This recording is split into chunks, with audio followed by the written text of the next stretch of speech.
Louvado seja o nome do Senhor. A paz do Senhor, amém, irmãos? Paz do Senhor, igreja, amém?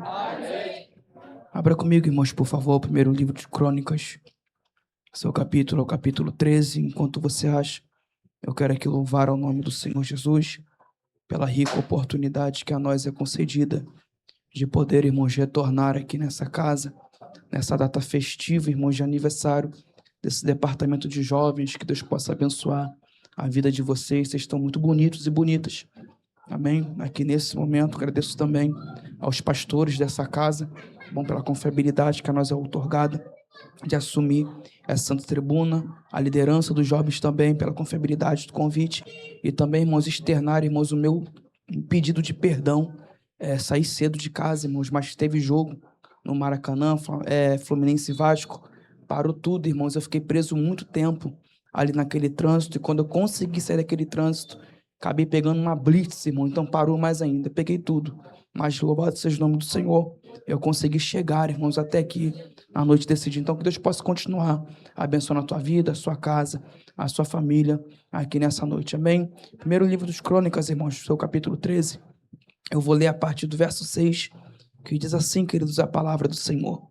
Davi com todo Israel subiu a Baalaá, isto é, Kiriat Jearim, que está em Judá, para buscar a arca de Deus, o Senhor que habita entre os querubins, diante da qual é invocado o seu nome. Levaram a arca de Deus sobre um carro novo, tirando-a da casa de Abinadab. Uzai e Aiô conduziam um carro. Davi e todo Israel alegravam-se perante Deus, com todas as suas forças, com cânticos, com harpas, com alaúdes, com tamborins, com símbolos e com trombetas.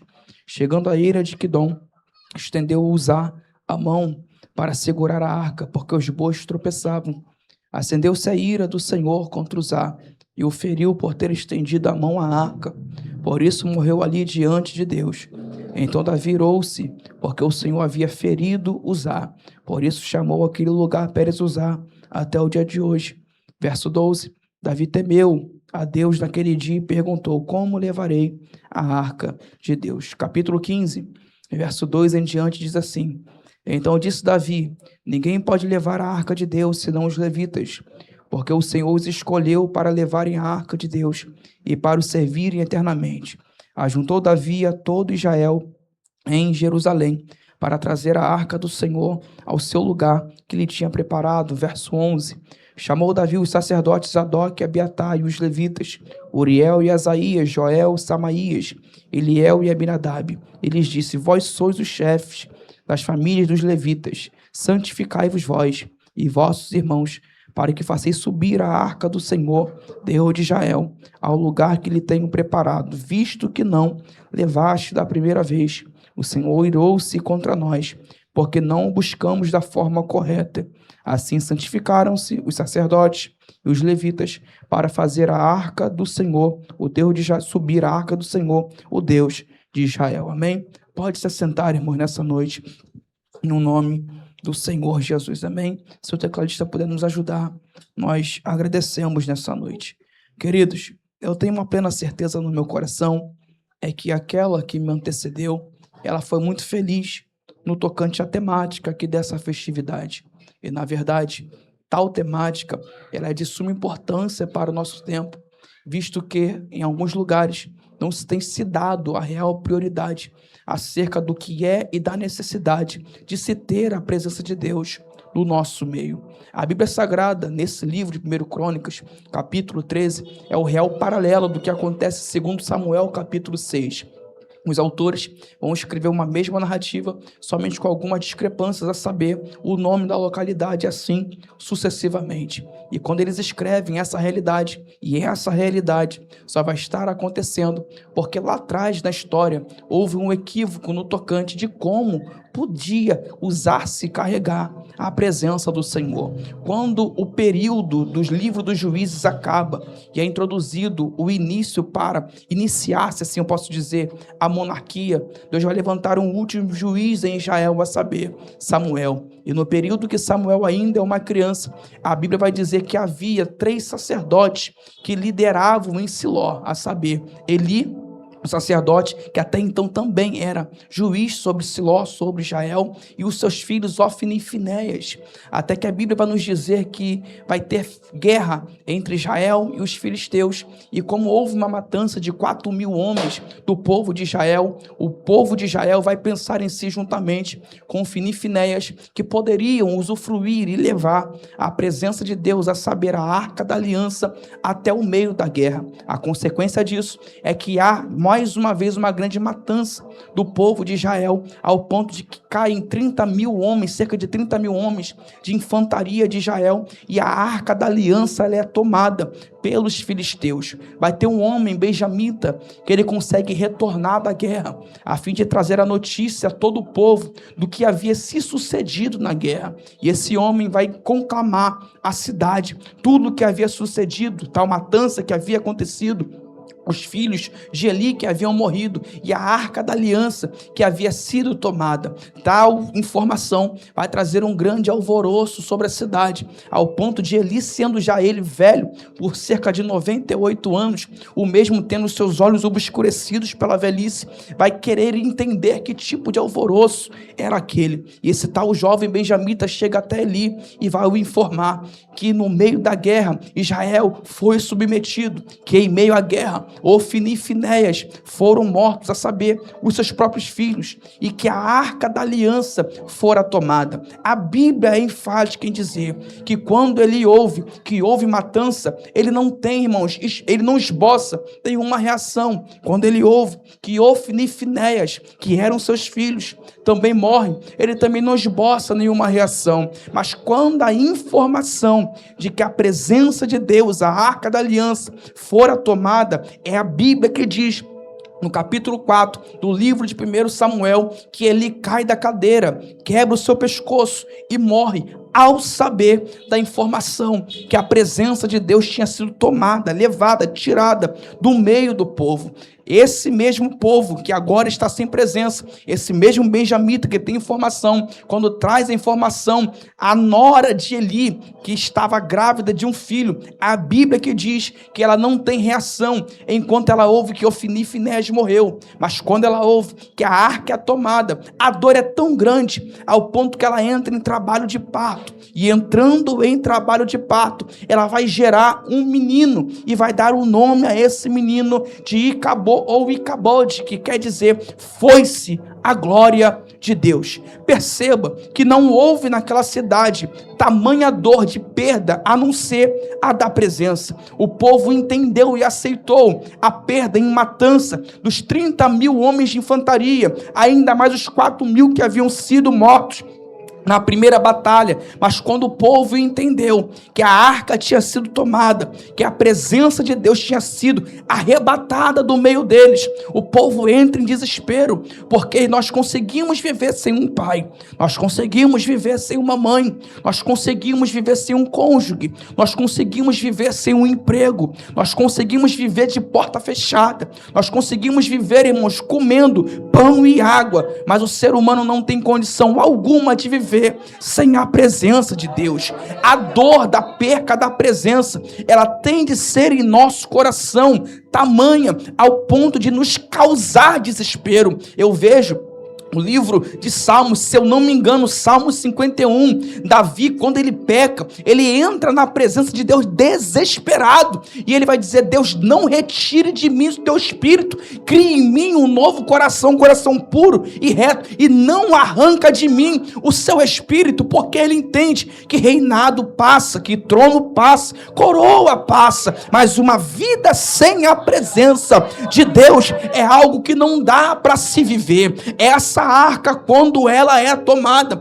ela é levada até os territórios dos filisteus, passa por Ardode, passa por Gate, passa por Ecrom, e quando a arca está no território dos filisteus, ela causa, irmãos, terror no território dos filisteus, até que eles têm em mente em retornar com a arca para o meio do arraial israelita, levando-a até Bet-Semes. Perceba, a arca da aliança não fica 20 anos fora do território de Israel. A Arca da Aliança, ela fica cerca de 7 meses fora do território de Israel. Quando ela retorna ao território de Israel, ela vai até a cidade de Bet-Semes e posteriormente ela fica alocada na casa de Abinadab, a saber, Kiriat Jearim. E esse Abinadab, que tinha 3 filhos, a saber, Eleazar, Uzá e Aiô, eles são colocados a fim de cuidar dessa arca, mas somente um é consagrado para tomar conta dessa arca, a saber, o homem Eleazar, um dos filhos de Abinadab. É aí que o tema de vocês entram,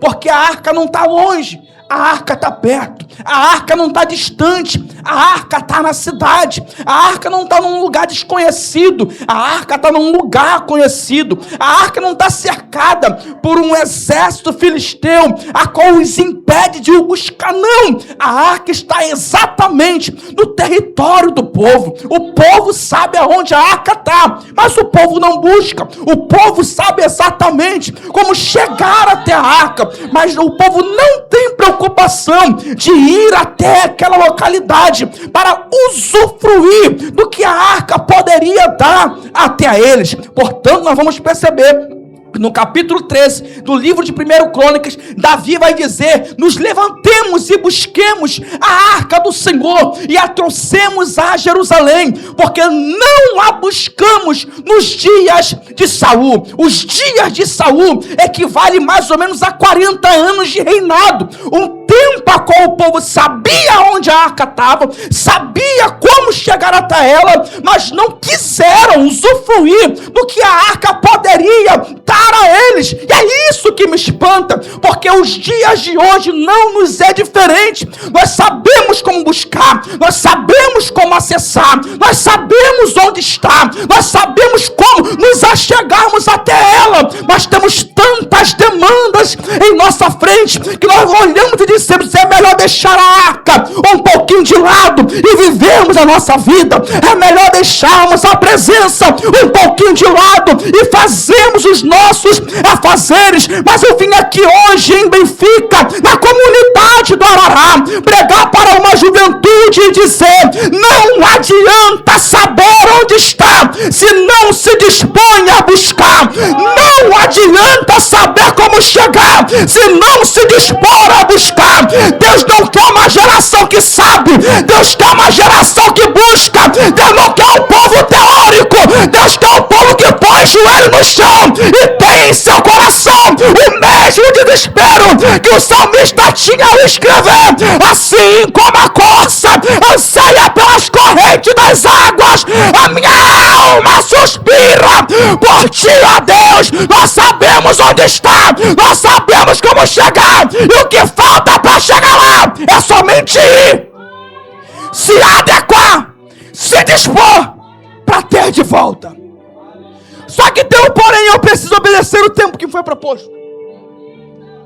Não adianta saber onde está, se dispor a ir buscar, mas buscar de qualquer maneira. E o texto de vocês trata disso, porque Davi tem a intenção correta, tem a atitude correta, porém o método está errado. Davi olha para o povo e diz: vamos consultar e saber. E aí, povo, quer presença? O povo olha para Davi e diz: queremos, vamos buscar a arca do Senhor. Aí Davi se levanta em festa, pega o povo e começa a bailar em direção a Kiriat Jearim. Chegando à casa de Abinadab, ele faz conforme os filisteus fizeram: pega a arca e põe em cima de um carro novo. Para quem carregar os bois? Davi está alegre porque está buscando a arca. Davi está feliz porque está buscando a arca. Davi está contente porque tomou a atitude que Saul não tomou: buscar a arca. Só que o Deus do céu está olhando para baixo e está dizendo: gostei da intenção, gostei da atitude, mas estou reprovando o método. A arca está vindo, mas está vindo no método errado. A arca está chegando, mas estão utilizando o método errado. E não adianta ter a intenção correta se o método está errado. Eu lembro de Jacó querendo primogenitura, mas utilizando do método errado. Utilizando-se de atitude errada. E há um parâmetro a ser seguido para alcançar a presença de Deus. Arca não se coloca em cima de carro novo. Arca não se coloca em cima de novidades. Arca não se coloca em cima de modismo. Arca não se coloca em cima daquilo que estão tentando colocar nos dias de hoje. Há um método e o método está aqui. Quer saber como a arca deve ser carregada? Vai no método, vai na Bíblia. Para de querer atrair a arca de Deus com aquilo que é modismo. Deus não habita em modismo humano. Deus habita em meio do que Ele instituiu. Tem muita gente, nada contra, pastora, eu prego em igreja assim. O povo sente a presença, desliga a luz, para eles ficarem mais adequados, nada contra. Mas quando a presença chega, não preciso desligar a luz. Apagar a luz não atrai presença. O que atrai a presença é seguir o método. Aleluia, aleluia. Botar luz neon no meio da igreja não atrai presença. O que atrai presença é seguir o método. Tem muita gente utilizando-se de modismo para tentar atrair presença, mas Deus já ensinou. Nós sabemos, porque somos assembleanos, como buscar. Nós sabemos aonde está. E a pergunta é: por que não queremos buscar? Simples. Porque arca em cima de carro novo guiado por boi nos isenta do peso da arca. Para levar a Xandarábia.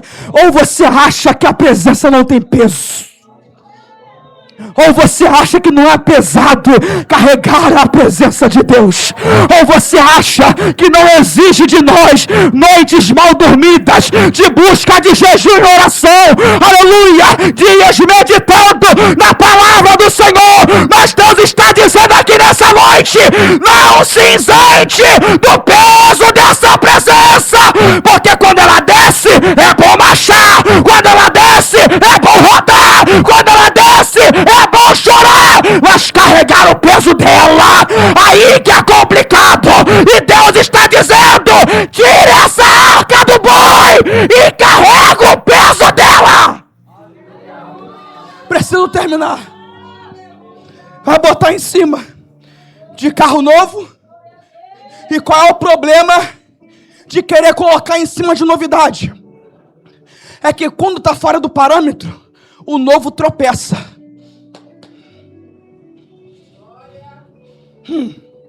Revaraxérica. Nundi rebaracandarábia. O problema de querer usar novidade para carregar a arca é que essa novidade, em algum momento, vai tropeçar. E o problema é que quando ela tropeça, sempre tem um desavisado do lado, querendo tocar naquilo a qual nunca foi consagrado para tocar. Vamos voltar na Bíblia. Abinadab tinha 3 filhos: Eleazar, Uzá e Aiô. O único consagrado para cuidar da arca era Eleazar, porque tratando-se de presença, eu não carrego, não levanto e não toco de qualquer maneira. Só que como a novidade é o que está trazendo a presença de novo, na mentalidade de Davi, Uzá está ali, irmãos, como desavisado, pensando: se a novidade está trazendo, eu sem me consagrar, eu posso tocar, eu posso andar junto, eu posso marchar junto. Mas quando tropeça, ele tenta segurar o que não foi consagrado para tal coisa. É aí que a ira de Deus desce, abre ruptura em Uzá. E Davi, vendo aquilo, ele faz a pergunta: onde está o tema de vocês? Davi temeu a Deus naquele dia e perguntou: como eu levarei a arca do Senhor. Tu saberia responder essa pergunta hoje, nesse momento? Como é que você pode carregar essa arca? Como é que você pode estar com essa arca em você? Como é que você pode não somente sentir, mas ser, irmãos, uma fonte dessa presença a fluir por onde você for? Demorou 2 capítulos, mas Davi entendeu. E no verso 2 ele disse: ninguém pode levar a arca de Deus senão os levitas. E quando ele fala de levita, ele não está falando de quem canta, ele não está falando de quem toca, ele está falando de uma nação, de um povo, de uma tribo, se assim eu posso dizer, separada para cuidar das coisas de Deus. Deus olha e diz: tem um povo que eu separei para depositar na minha presença. Tem um povo que eu separei para carregar a minha presença. E não vai adiantar querer colocar sobre as costas de qualquer um. Se Deus separou um povo dentro de um povo para carregar a presença, não vai adiantar querer cobrar de Judá, querer cobrar de Zebulon, querer cobrar de Gate, não vai querer, não vai querer adiantar, querer cobrar de ninguém, se Deus separou a Levi para carregar.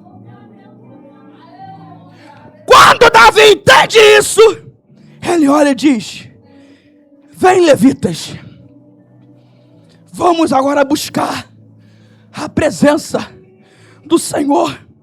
E o verso 13 ele vai dizer, gente: visto que não levaste da primeira vez, o Senhor irou-se contra nós, porque não a buscamos da forma correta. Aí o verso 14, eu entrego a minha oportunidade. Assim santificaram-se,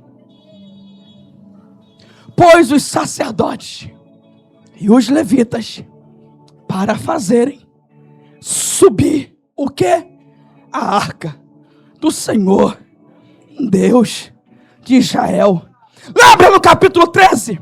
O povo tinha alegria, o povo tinha símbolo, o povo tinha tamborim. E o que o povo tem agora, Kézia? Santidade. Eu vou repetir isso aqui. O povo tinha instrumento. O que o povo tem agora? Santidade. O povo tinha métodos novos para trazer a arca. E o que o povo tem agora? Santificação. Porque eu lembro de Josué capítulo 3. Deus vai olhar para Josué e vai dizer: eu tenho algo para manifestar, mas santificai-vos. Porque depois da santidade, depois da busca, depois da entrega, é o Senhor. Farei. Pode dizer uma coisa? E eu fecho a Bíblia. Santidade é sinônimo de presença. Posso repetir isso aqui? Mesmo que isso não te arranque glória ou aleluia.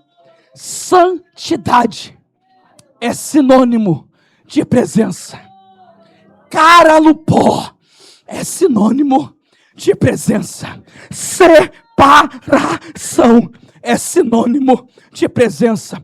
Vocês podem tocar, vocês podem fazer barulho, vocês podem fazer festa, vocês podem fazer o que vocês quiserem, mas se não tiver santidade, ela não desce.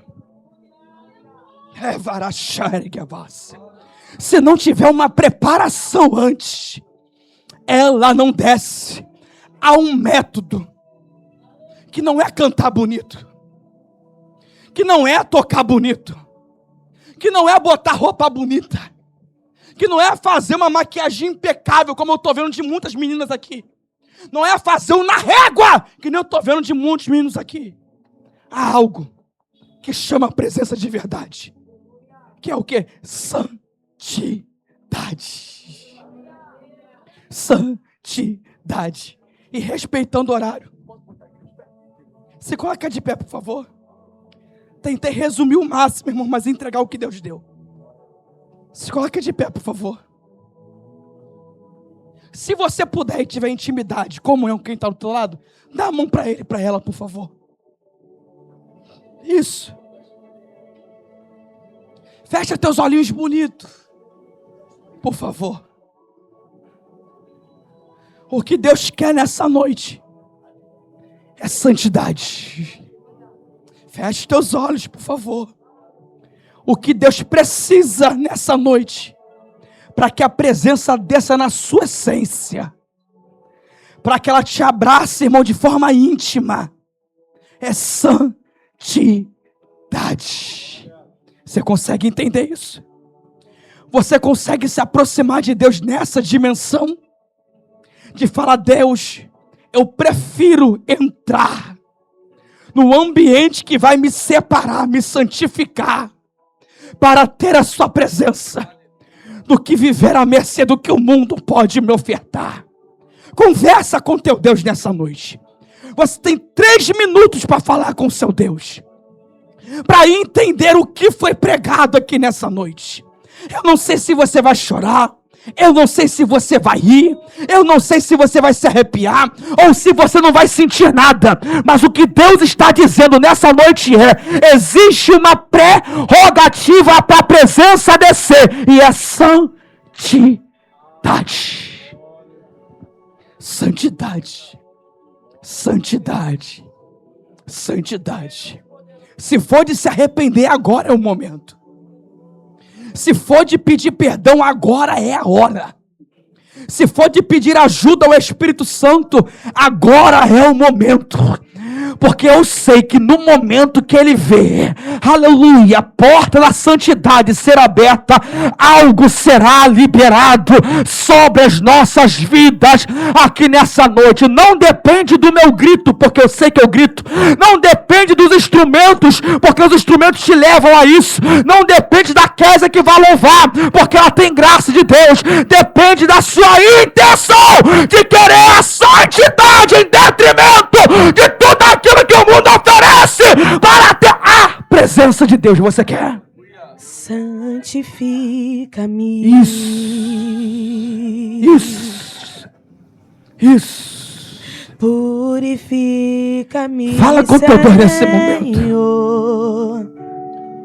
Fala com teu Deus nesse momento. Sem santificação, ninguém verá Ti. A mensagem foi pregada, agora é você e Deus. E eu quero Te ver. A mensagem já foi disposta, agora é você e Deus. E aí, você quer ou não quer? Santifica-me. A presença vale a pena ou não vale? Levar a Xandarábia. Purifica-me, Senhor. Eu não sei você, mas eu já sinto ela aqui. Eu não sei em qual dimensão que você está sentindo, mas eu já sinto ela nesse altar. Isso é a expressão que alguém já está descendo. Isso é a expressão que alguém já está se aproximando.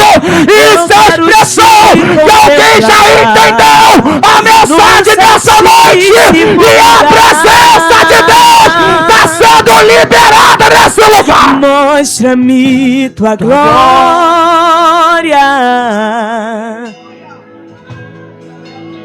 Mostra-me teu rosto.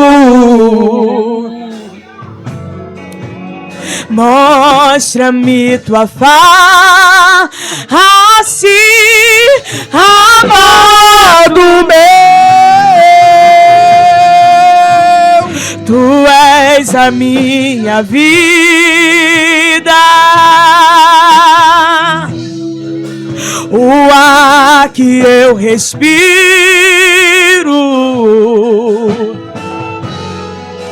o pão que me alimenta, é tua presença, é tua essência em mim.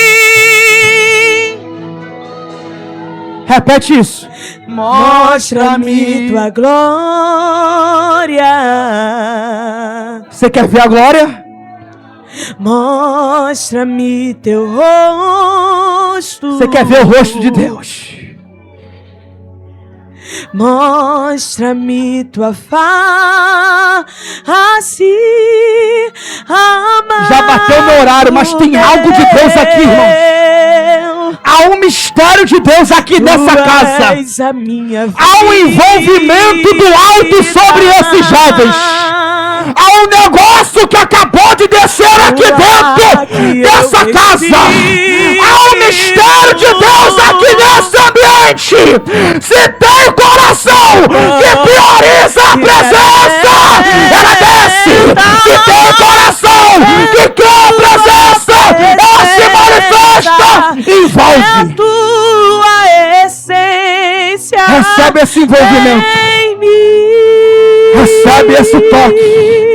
Recebe esse abraço. Mostra-me tua glória. Ande que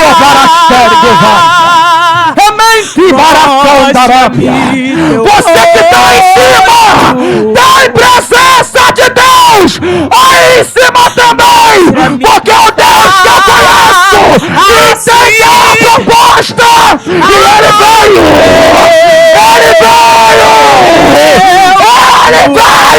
A minha vida, tu és o ar, Senhor, o ar que eu respiro. Tu és o pão que me alimenta. É a tua presença, é a tua essência, é a tua presença, é a tua essência, é a tua presença, é a tua essência em mim.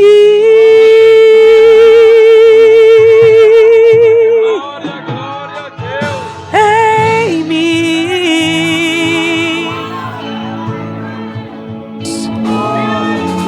Para Jesus.